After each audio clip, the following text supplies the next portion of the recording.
le challenge et la compétition, comme il le dirait si bien, et ce sont ces mots, shooter de la shoot.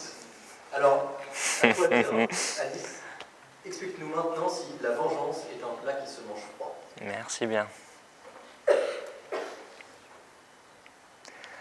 Nous avons tous déjà rêvé de nous venger de quelqu'un. Pas une petite vengeance, non, non, non, loin de là. Une bonne vengeance, cuisinée aux petits oignons, que l'on laisse marmiter, que l'on va déguster, apprécier. N'est-il pas satisfaisant de voir la personne qui nous a humiliés, qui nous a manqué de respect, tomber de haut? L'être humain n'est pas parfait. L'être humain est rancunier et l'être humain sent le besoin de se venger. Vous devez sûrement connaître l'expression « la vengeance est un plat qui se mange froid ». Mais il est important de la comprendre. Pourquoi est-ce qu'une vengeance devrait se manger froid? J'ai jamais mangé de vengeance personnellement, donc je ne sais pas si ça se mange froid. Quand je mange un bon plat, j'ai envie de l'apprécier, je préfère qu'il soit chaud. Alors pourquoi ce serait mieux qu'il soit froid?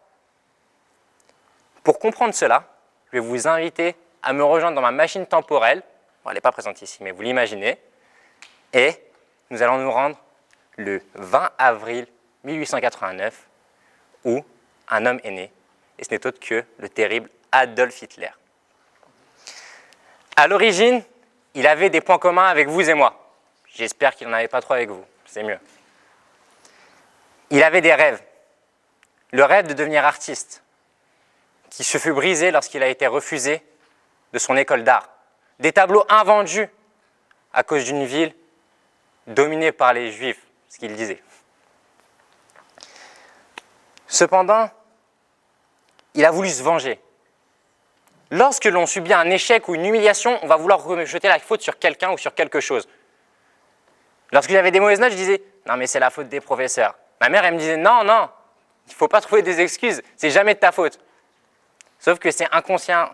Dans notre tête, dans notre cerveau, on va avoir cette envie de se dire « non, c'est pas de ma faute, c'est lui, c'est de sa faute, donc je vais me venger contre lui ».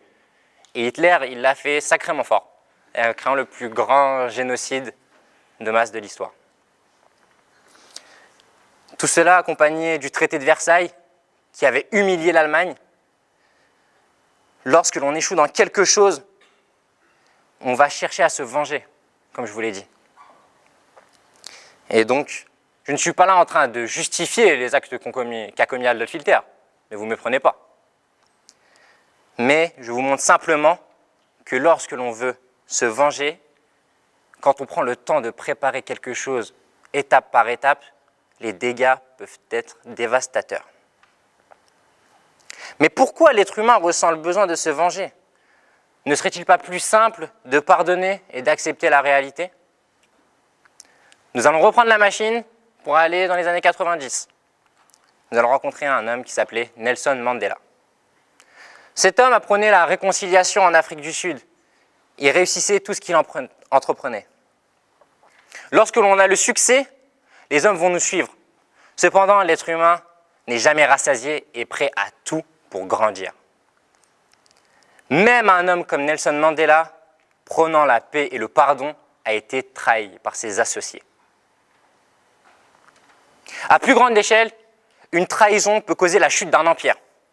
Pour ceux qui l'ont compris, nous allons maintenant revenir avant la naissance de Jésus-Christ, à l'époque de l'Empire romain.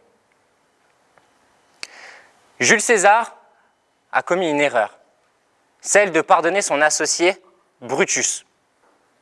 Il ne savait pas que ce dernier était en train de manigancer des plans causant sa mort. Et cette mort causant la chute de l'Empire romain. Concentrons-nous maintenant sur l'aspect psychologique. Pourquoi les hommes ont-ils besoin de se venger? La vengeance est un comportement complexe, enraciné au fin fond de notre cerveau. Elle peut être vue comme un rétablissement de justice. Personnellement, quand j'étais petit et que ma sœur avait plus de boissons que moi, je ne sais pas vous, mais moi ça me rendait fou.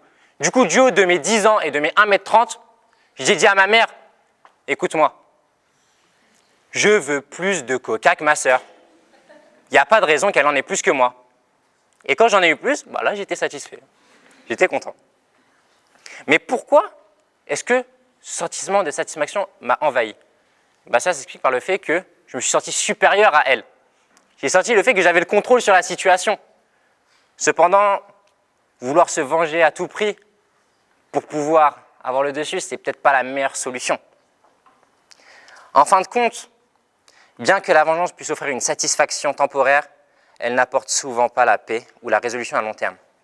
La compréhension de ce concept peut nous aider à chercher des réponses plus constructives aux affrontements et aux injustices de la vie. Donc ne pensez pas forcément à vous venger, essayez peut-être de comprendre la chose.